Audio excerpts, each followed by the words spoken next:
Now, you and I both know when this system came out, I went a little overboard making videos about the Switch, and not the video games, the Switch. I made way too many videos about the actual Switch. So how about I make one about the games? I've been thinking about this for a while because every time a new game comes out, I really, in my head, decide whether or not it's worth buying, and some of them have annoyed me a little bit. Not only the games themselves, but the price point on some of these games I feel like is a little bit ludicrous. However, on the flip side, there are a lot of games for this thing that, whether they're cheap or whether they're expensive full retail, are so worth picking up. And if you haven't picked them up yet, you're really missing out. And I'm not talking about mainstream games like Zelda's. I'm actually leaving Zelda off the list for obvious reasons. I think you both know where that one falls. It sucks. Why do I try to be funny, guys? So today I'm gonna take a look at 5 games for the Nintendo Switch that are absolutely worth picking up and buying, and 5 games that, in my opinion, aren't worth buying. And again, it is my opinion. If you don't agree with my opinion, then get fucked. Then make sure to leave a comment down below and let me know exactly how you feel about my video. Now, the first game that I would say is absolutely worth buying, we're gonna start with a heavy hitter. We're gonna start with the AAA Nintendo title, and we're gonna work our way down from there. This is the only one on the list that is what I consider AAA Nintendo title, and that's Mario Kart 8 Deluxe. And there's 2 reasons why I'm starting with this one. One, because Nintendo actually sent me this game to review when it, like, before it even came out, and I never got around to doing any of it. I did a live stream of it, but I never actually reviewed it like I was supposed to. So, Nintendo did provide me with the free product that is Mario Kart 8 Deluxe, and I'm required to say that, but what I'm not required to do, suck its nipples and pretend like it's the best game in the world when I don't like it. I can actually give my own honest opinion on it, which is what I'm gonna do right now. And obviously it's in the bracket of worth it, so let me explain why. Initially, I was a little butthurt with the fact that it was full retail price when this game has been out now for a very, very long time. And yes, it does have DLC. Yes, it does have a fixed battle mode, which now it's kind of like influenced me more to think, okay, it's a little bit more worth it. It was annoying because Nintendo hasn't really put out too much gold on the system as of yet, and they just re-released a game that's 3 years old and made it full retail price. I had a little bit of an issue with that at the time. I feel like maybe make it a little bit less, like 10, 20 bucks less, but the thing is they don't need to. It's Mario Kart 8, it's gonna sell regardless, it's gonna do amazing, so they may as well put the full price on it so that they actually make some money on this system. I completely get it. And the way I was looking at it was, I have a Wii U and I played Mario Kart 8 to absolute death. So getting an extra battle mode at this point, which is really all that I was upgrading to, didn't seem worth it to me as a gamer for $60, but that's being a little bit entitled when I probably shouldn't be. Because if you look at it in the sense of, this is a Mario Kart game, which is a fantastic game. It has all the DLC, all the add-on, it has battle mode, everything like that. And if you didn't have a Wii U and you're picking up a Switch and you skipped the last generation, 60 bucks, hours and hours and hours and hours and hours and hours of fun for a fantastic game. I highly recommend picking this up. If you haven't played it, definitely pick it up. If you have and you feel like me where it's a little bit much, then try and get it pre-owned, try and get it secondhand, look on Craigslist, I don't know, figure out ways to do it. But at the end of the day, there's so much replayability in this game, it's definitely gonna be worth the full retail price, even though still makes me a little butthurt. Even saying that upsets me. And now for a game that's definitely not worth it, and I'm gonna go with 1-2-Switch. This game, I have so much to say about this game, and I'm gonna keep it short. The game sucks. It's really, really, really, really, really, really bad. I'm sorry if you enjoy it and I just completely demolished it, but I was actually excited to pick this up, believe it or not, when I got my Switch, because I wanted to play it with my, at the time, girlfriend. Never not gonna be awkward now. And so I was really excited to pick it up, and I waited till I went to Texas so it was a little bit cheaper because, you know, the inflation of Canadian prices, but it's still a full retail Nintendo game when it shouldn't be.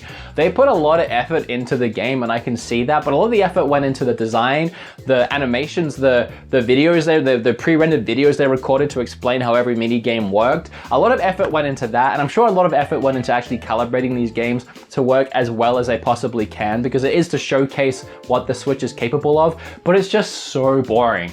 Every time you want to play a new minigame, you got to sit through the friggin' tutorial of how to play the game, and then when you're playing it, they last about 10, 20, 30 seconds at most. Half of them are incredibly boring, half of them are the same as a different one, it's just got a different skin on it. There's maybe like 2 or 3 that's actually fun. The quick draw one is pretty fun, that's the one they really pushed, I felt the hardest. That was pretty fun, but once you've played it 5 or 6 times, you're pretty much done. Like there's no replayability in this game. It's not worth being full retail. A lot of people said it should have been a pack-in game, which initially was my opinion on it too, but I mean, they had to drive the price down for the Switch.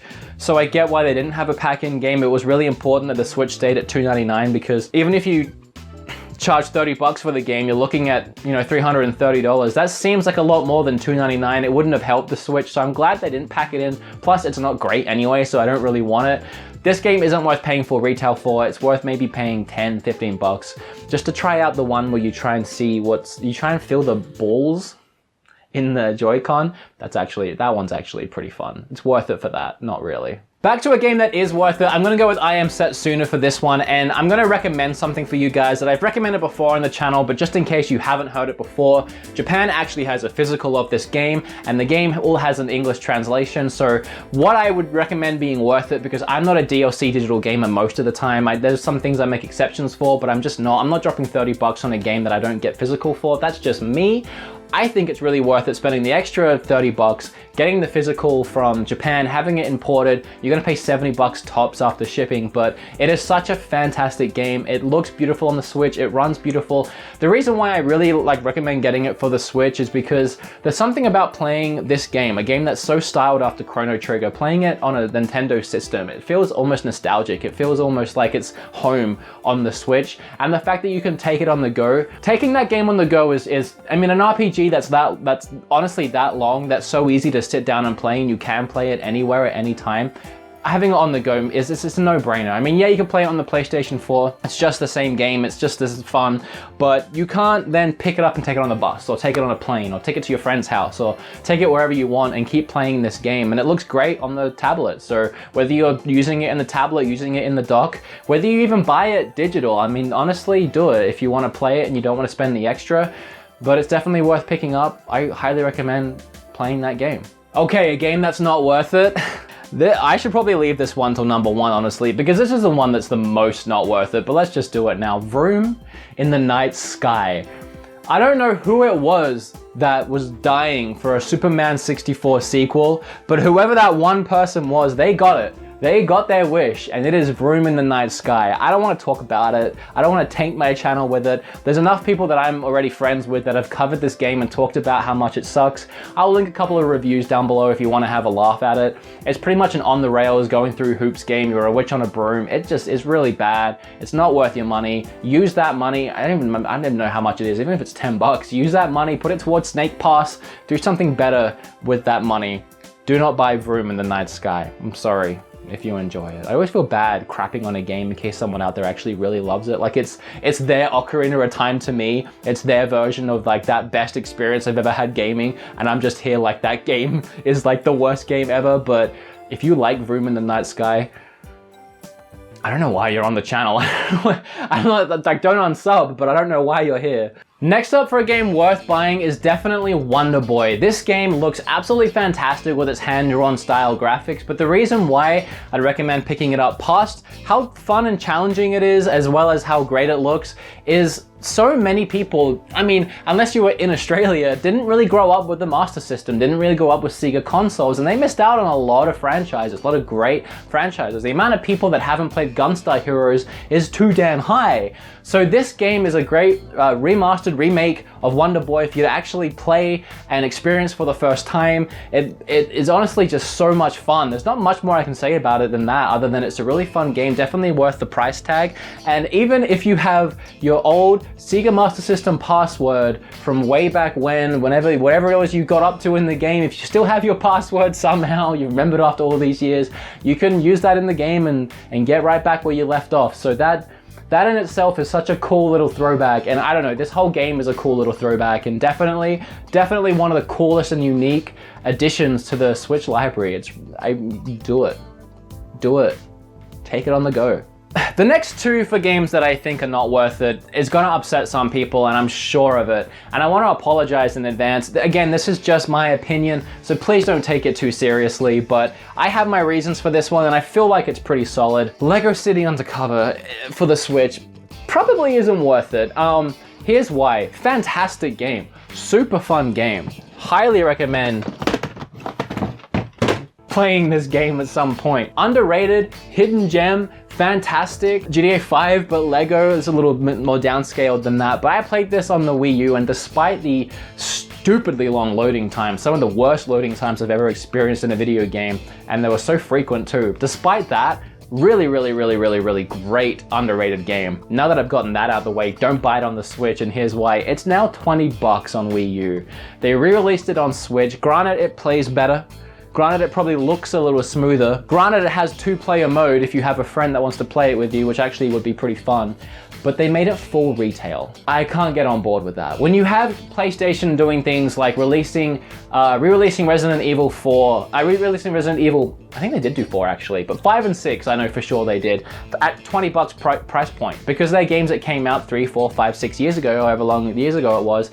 Nintendo, I mean, I love you, I love what you do, but you can't re-release a game that's essentially exactly the same but with 2-player mode 3 years, 4 years, 5 years later, it's been a while now, and make it full retail price when you already have that same game that you made 20 bucks brand new a couple years or a year beforehand. Doesn't sit right with me. I don't think that it's worth it, but here's the thing guys, if you haven't played this game, if you haven't played it, yeah, I could go either way on it. I could definitely go either way on it, but it just, I put it on this not worth it because it kind of bummed me out a little bit because I was excited to play it again. That's probably gonna upset some people, and I'm really sorry about that, but I did tell you guys how fantastic the game is. I just don't think it's worth buying a second time. My argument on that wasn't very solid, and I realize. And you're not gonna like the next one for the same kind of the same reason. So a game that's definitely worth it and only 10 bucks is Blaster Master Zero, and if you want to see a full review on that game from me, or at least what I consider a full review on that game, you can check the link in the description because that's the one game for the Switch I think I have actually covered in somewhat detail. Really fun game. It's only 10 bucks, remastered version of Blaster Master from NES. I can't recommend this enough. It's only $10, which is crazy because you'll get more than that out of it. I think I put 5 hours into that game myself. Really fun, really great. If you love Metroid, play it. If you want to see a fuller scale review, check the description, but 100%, that game is one of my favorites so far. Definitely a gem on the Switch. And there's a 3DS version, but the Switch looks a lot better and you can play on your TV, so, you know. Next up for not worth it, I'm gonna get this one out of the way because it's gonna upset some peeps, and I know, and I'm sorry. I will say that it was actually, I came up with this idea and I really liked it and I wanted to do it, but it was hard picking games that aren't worth it because there isn't that many games on the Switch right now. Honestly, and I'm realizing it right at this very second, if I had waited maybe like 6 months to do this video, it probably would have been a lot easier. So maybe I'll do an updated version, but as of right now, Bomberman ain't worth it. So sorry. It's not a terrible game. It's Bomberman. It's Bomberman. It's Bomberman. It's the same thing. It hasn't changed. It has kind of a story. It does have a story. It's not a bad story. It's delivered in like still animated cutscenes with some voiceover, but I mean, that feels kind of cheap. I actually like the style, but considering the game is kind of lackluster everywhere else in the sense of it's just Bomberman, I would have liked something a little bit more fully fleshed out of the story, something a little bit more animated, something. I need something. I haven't actually played it since the patch. My friend Sean told me not to put it on this list because he really feels like the patch improved the game, made it run better, added some DLC for free, a bunch of other things. I haven't dived into that right now, but I was just really disappointed by it. Didn't feel like it needed to be as expensive as it was, as expensive as it is. I just feel like it was just not fully fleshed out. Maybe if I had a few people around, maybe if we played it then, but for a single player experience, for the price it's at, just pick up an older Bomberman and you're good to go. I'm really sorry. Again, I try and not upset people, but I'm just not down to party with the Bomberman. 30 bucks US, good times. Good times, rock and roll, let's go. Definitely worth it. Not worth buying in its current price point. And finally, for games that are worth buying, Disgaea, sorry I can't pronounce it, 5 came out today. I had the pleasure of playing a little bit of that game on PlayStation 4 when it came out initially. I never finished it, but I definitely got invested. But just like I get invested in a lot of my PlayStation games, I don't end up finishing them. Like I haven't finished Fallout 4, which still annoys me to this day. I haven't finished Persona 5. I haven't finished Witcher 3. There's a lot that I haven't finished. Those large scale games which just take forever to finish. I never end up getting around to it. But I am looking for things to play on my Switch. That game came out today. I looked up, just for curiosity's sake, how many hours of gameplay you could get out of this game, and if you went for a full completion, you're looking at like 200 hours. If you just want to finish the game, you're looking at like 80 hours. There's so much to do in this game, playing this game, exploring this game. It's such a fun game from what I played and from what I've seen online, other people recommending about the game. It's definitely a great game. And you know, when you have anything like this that you can take on the go, that you can play for so many hours, it's definitely worth the price point. It's hard to argue with that. When you know a game is good, when you know you can spend 80 hours just trying to finish it, and it's only 50 bucks, that works out to like good value. That works out. I was going to try and equal it to dollars to hours value, but it's definitely good value. When you consider I spent, I think, 50 bucks on The Order and had a great time playing The Order, but I had a great 2 hours playing The Order.